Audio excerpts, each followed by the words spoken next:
Tarea 4. Seguridad del paciente, presentada por Marta Lucía Solano Serrano, María Dilma Rojas Moreno, Mayra Alejandra Quintero Valencia, Natalia Telles Torrado, Andrea Carolina Tristancho Franco, Grupo 21, tutora Andrea Paola Jurado Castellanos, Universidad Nacional Abierta y a Distancia, curso Cuidados Básicos de Enfermería, noviembre de 2023.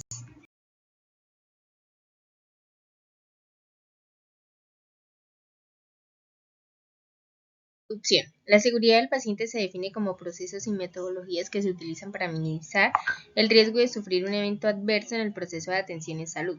Posee 5 acciones como la prevención de infecciones intrahospitalarias, los lineamientos y definiciones de seguridad del paciente, la prevención de caídas, la prevención de riesgos en la administración de medicamentos y la prevención de riesgos radiológicos.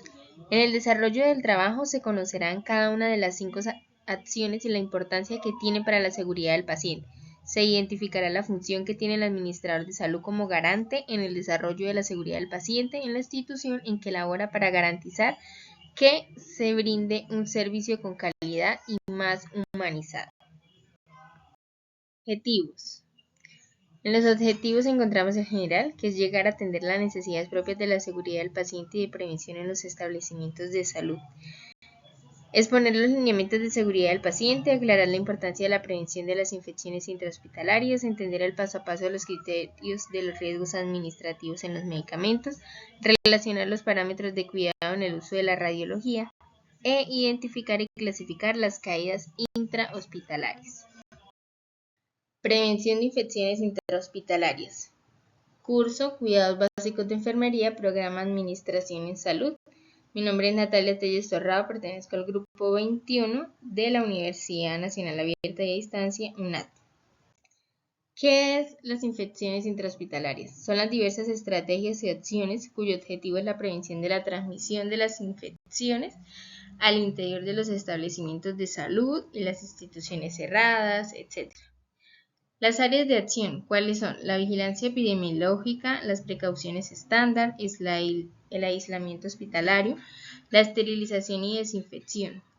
En esta área es muy importante realizar el control de calidad del proceso de esterilización. Esto incluye desde la calidad del lavado hasta el almacenamiento. También es muy importante llevar cada uno de los registros del material que ingresa a esta área. El uso racional de antisépticos, el manejo de residuos sólidos, la vigilancia de resistencia bacteriana, el uso racional de antimicrobianos y la salud del personal. Los equipos de protección personal son un factor muy importante para prevenir las infecciones intrahospitalarias. Entre ellos encontramos los guantes. Los guantes, en el momento de retirarlos, deben mantenerse las áreas expuestas o contaminadas en contacto entre sí. Un guante retira al otro, manipulando al inicio la parte exterior de ambos guantes. Cuando se va a retirar el segundo, se le da la vuelta para que la superficie externa quede del lado de adentro y de tal forma que el primer guante quede dentro del otro. La sobretúnica se retira desde el interior, se da la vuelta para que la zona contaminada permanezca en el interior. Se cuelga en la habitación por la parte menos expuesta. El tapaboca quirúrgico o simple, este se retira desatando los lazos, manejando a través de ellos y se descarta. Esto, como consejo, es colocárselo antes de entrar a la habitación y retirárselo luego de salir. El tapaboca de alta eficacia o el N95 se recomienda para prevenir varicela, sarampión, tuberculosis y gripe. Es de uso individual y se guarda en una bolsa de papel y puede utilizarse durante 7 días, pero siempre y cuando sea individual y sea correctamente guardado en la bolsa de papel. Las gafas son reutilizables. Para retirarlas se sujeta un lateral, se desliza en sentido antihorario, retirándolas totalmente. Luego se lavan y se secan. El gorro se retira manipulándolo desde el lado interno. Las medidas de aislamiento incluyen las precauciones estándar y las medidas para prevenir los mecanismos de transmisión aérea por goticas y por contacto.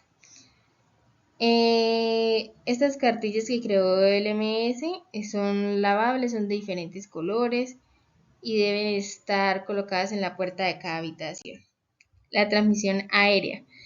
Este mecanismo aplicable a partículas menores de 5 micrones, como a los microorganismos causantes de varicela, sarampión, tuberculosis y gripe. Las medidas de prevención son el lavado de manos, el uso de tapabocas de alta eficacia, la internación en habitación individual, el traslado del paciente con tapabocas simple e higiene respiratoria. Transmisión por gotitas, mecanismo que utiliza microorganismos mayores de 5 micrones. Las medidas para prevenir el contagio son el lavado de manos, el uso de tapabocas simple, al estar en contacto directo con el paciente, debe ser menos de 1 metro de distancia. La habitación compartida debe tener una separación de más de 1 metro entre unidad y unidad o individual. Uso de sobretúnica, traslado del paciente siempre con tapabocas simple y la higiene respiratoria. Y la transmisión por contacto. Esta forma de transmisión la utiliza microorganismos que tienen como reservorio elementos inanimados, la piel o fluidos del paciente.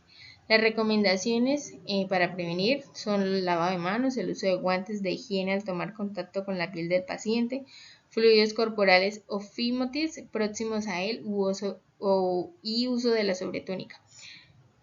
Durante el traslado del enfermo se debe evitar el contacto innecesario con superficies que puedan estar contaminadas. Es necesario, súper importante, educar al paciente y a la familia para restringir las visitas y evitar el contacto con elementos innecesarios para así llevar correctamente la prevención de infecciones intrahospitalarias. Muchas gracias. Cordial saludo, mi nombre es María Rojas. En esta ocasión vengo a dar mi aporte sobre la tarea 4, seguridad del paciente, del curso Cuidados Básicos de Enfermería, presentado a la tutora Andrea Paola Jurado Castellanos. El cuidado del que les voy a hablar es la prevención de caídas de pacientes. La prevención de caídas de pacientes es algo que nos compete a todas las personas del área de la salud y por eso es muy importante fortalecer las habilidades y las destrezas de los integrantes de los equipos de salud para prevenir las caídas. Debemos velar por la seguridad del paciente. Este es un evento adverso que es prevenible y hay muchos factores que pueden contribuir a que esto suceda. Por ejemplo, hay un ejemplo de casos delicados, por ejemplo, un paciente que tenga una lesión de cadera y que se caiga, esto es desastroso. Las estadísticas nos muestran que estas personas, o sobre todo los adultos mayores con lesiones de cadera que se caen, fallecen en un lapso de tiempo de 1 año.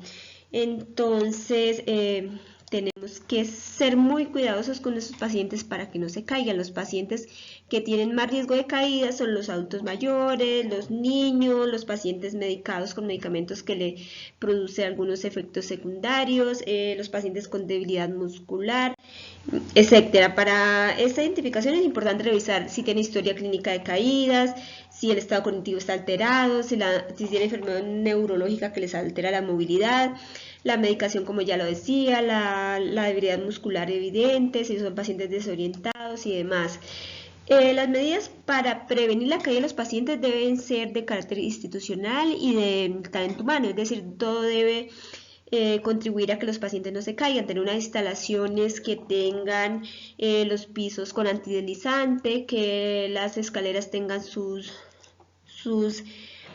maranditas para que se agarren los pacientes, que las camillas también estén con su seguridad, que se cuente con las ayudas técnicas para el desplazamiento de los pacientes, las sillitas de rueda, los caminadores, los bastoncitos, todo sea súper adecuado para su movilidad, que el personal de enfermería esté súper pendiente, de cuando se tiene que mover al paciente, que no se caiga, que el calzado que tienen sea el adecuado y demás. Todo esto, las barandillas, las superficies, otra cosa importante, que el paciente tenga pues como un timbre o una manera de avisarnos, una campanita de que nos necesita pues para poderlos ayudar a movilizar, las superficies del suelo antideslizantes y demás son factores que van a contribuir a que le podamos garantizar prevención de riesgos de administración de medicamentos.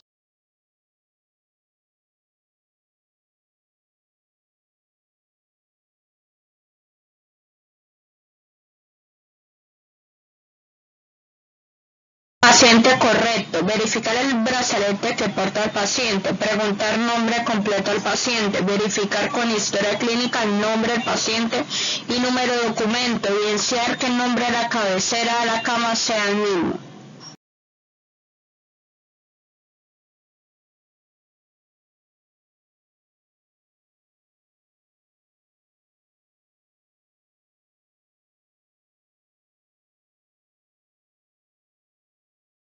Indicación correcta. Se revisa la prescripción médica en la hoja de evolución del paciente. Verificar que el nombre del medicamento después de abierto coincida con el recetado. No confundir los medicamentos ya que algunos tienen nombres similares. Si se tiene alguna duda, revisar nuevamente la prescripción médica el nombre del medicamento correcto. Dosis correcta. Administrar la dosis exacta del medicamento recetado. Comprobar 2 veces la prescripción del medicamento. En caso de que parezca inapropiada la aplicación de la dosis, se debe confirmar con el prescriptor para verificar que esta es la dosis correcta. Habilidad en el cálculo farmacológicamente establecido, ya que estas son importantes al momento de suministrar de manera segura. Rapidez. Administración correcta. Cada medicamento administrarse por la vía adecuada. Tiempos de absorción. Si la vía de administración no es prescrita, se debe consultar inmediatamente al prescriptor de la fórmula. Si se evidencian errores, se debe notificar como atención insegura y esta sea debidamente aclarada por el prescriptor. No se aplica ni suministrar ningún medicamento al paciente si no se tiene el tiempo de duración y la vía correcta. La rapidez de la administración consiste en regular el flujo del medicamento, ya sea por goteo de gravedad o por vía oral.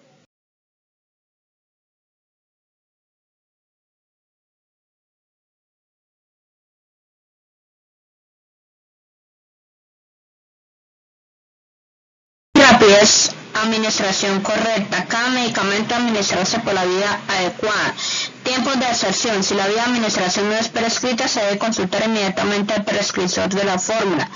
Si se evidencian errores, se debe notificar como atención insegura y esta sea debidamente aclarada por el prescriptor. No se aplica ni suministrar ningún medicamento al paciente si no se tiene el tiempo de duración y la vía correcta. La rapidez de la administración consiste en regular el flujo del medicamento, ya sea por goteo de gravedad o por vía oral.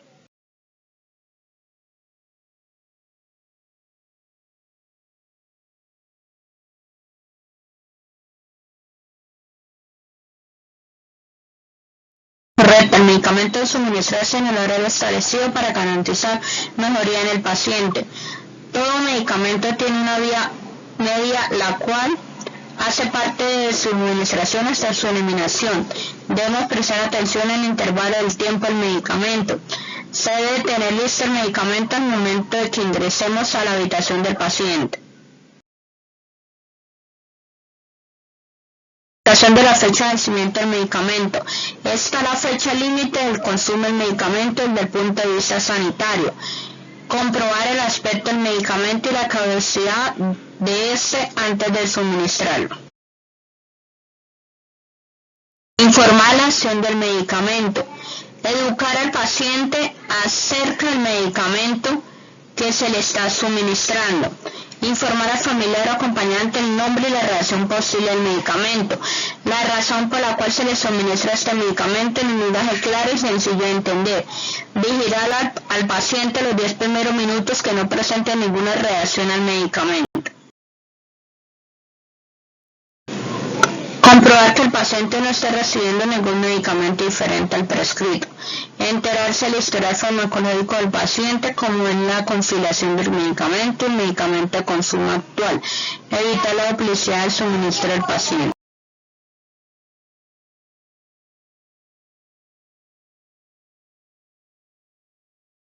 Indagar y evitar las posibles reacciones adversas. Preguntar al paciente del suministrar el medicamento si presenta algún antecedente de alergia. Tener conocimiento de la acción farmacocinética y las reacciones adversas que puede ocasionar. Vigilar al paciente los primeros 10 minutos al suministrar el medicamento. Preparar el medicamento al paciente que está asignado a su cargo. Administrar y anotar en la historia clínica lo que se le suministró al paciente. Esto debe ser realizado inmediatamente a la aplicación.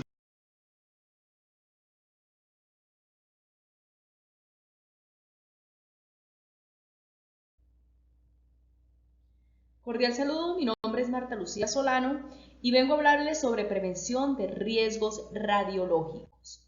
Para empezar, tenemos que tener claro qué son los riesgos radiológicos. Es el riesgo de efectos nocivos para la salud debido a la exposición radiológica ionizante en cualquier otro riesgo relacionado con la seguridad, para que podría surgir como consecuencias directas de la exposición de radiación ionizante y la presencia de material radiactivo, asimismo en el ambiente o la pérdida del control o fuente de radiación. ¿Cuáles son las medidas preventivas? Las medidas preventivas establecidas para garantizar una protección correcta tanto el personal que pueda estar trabajando en todas las áreas de un hospital donde existan rayos X. Todas las personas que trabajen en una instalación radiactiva deben estar formadas y capacitadas para ello. Aquellas que en virtud de su puesto de trabajo manipulen materiales o equipos radiactivos o dirijan dichas actividades deben estar provistas con la correspondiente licencia o operador o supervisión que coincida con el Consejo de Seguridad Nuclear. Para el personal interno, todo el personal que pueda trabajar en las áreas de rayos X y quirófanos debe llevar visible el dosímetro. ¿Qué es el dosímetro? Es un aparato utilizado en radioterapia para medir la cantidad de radiaciones. Todo el personal que utilice equipos de rayos X debe estar debidamente calificado en las técnicas de aplicación y utilizar el equipamiento en las normas y protecciones radiológicas.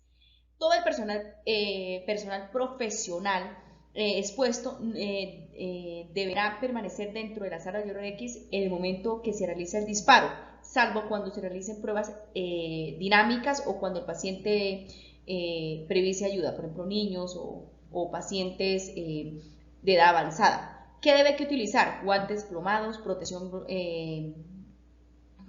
nodal, protección tiroidea y delantal emplomado. En radiología intervenista, el personal profesional expuesto debe llevar todas aquellas protecciones individuales que le permiten realizar su labor en forma segura. Las mujeres en periodo de lactancia no deberán realizar trabajos que supongan un riesgo significativo de contaminación radiactiva, teniendo que garantice tanto la vigilancia adecuada en la posible contaminación. Para los usuarios del servicio, también las mujeres en edad fértil que vayan a ser sometidas a pruebas de rayos X deben ser informadas de una manera clara sobre la contraindicación de la exploración radiológicas en estos casos. Para los usos del servicio, en las áreas dedicadas de exploración complejas, toda persona se facilitará al paciente todas aquellas protecciones individuales posibles para impedir el máximo de radiaciones innecesarias. Todas las zonas deben estar clasificadas y de limitación de zonas, por ejemplo, zona vigilada, zona controlada, zona de permanencia limitada, zona de permanencia reglamentada y zonas de acceso prohibido, todas totalmente marcadas. Gracias.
A continuación se dejan las respectivas referencias bibliográficas. Muchas gracias.